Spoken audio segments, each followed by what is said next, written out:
নমস্কার বন্ধুরা, আশা করি আপনারা সবাই ভালো আছেন। আজকে আমি আপনাদের বানিয়ে দেখাবো ইলিশ ভাপা। এখানে আমার 6 পিস ইলিশ মাছ আছে, আমি ভালো করে ধুয়ে নিয়েছি।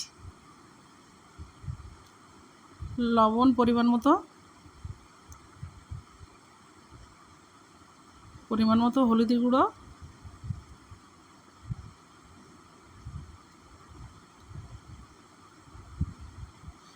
এখানে সর্ষে, পোস্ত আর কাঁচা লঙ্কা বাটা আছে, দিয়ে দিচ্ছি।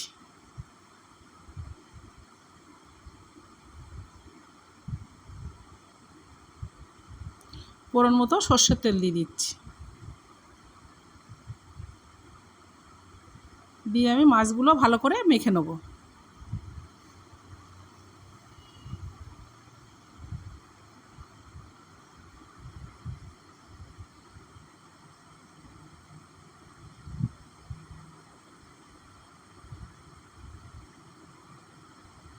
দেখুন মাখা আমার হয়ে গেছে। এবার আমি টিফিন কৌটোর মধ্যে মাছগুলো একে একে সাজিয়ে নেব।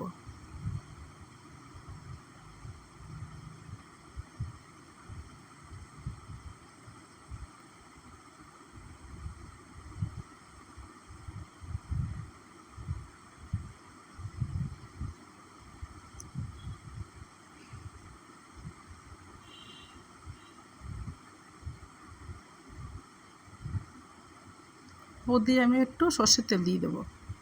ওপর দিয়ে আমি 4টে কাঁচা লঙ্কা দিয়ে দেবো।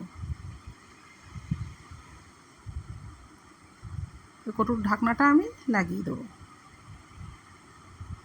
দেখুন আমি জল বসিয়েছি, এবার টিফিন কৌটোটা আমি এখানে বসিয়ে দেবো।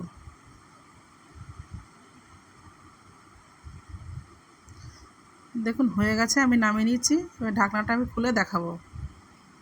দেখুন রেডি হয়ে গেছে আমার ইলিশ মাছ ভাপা।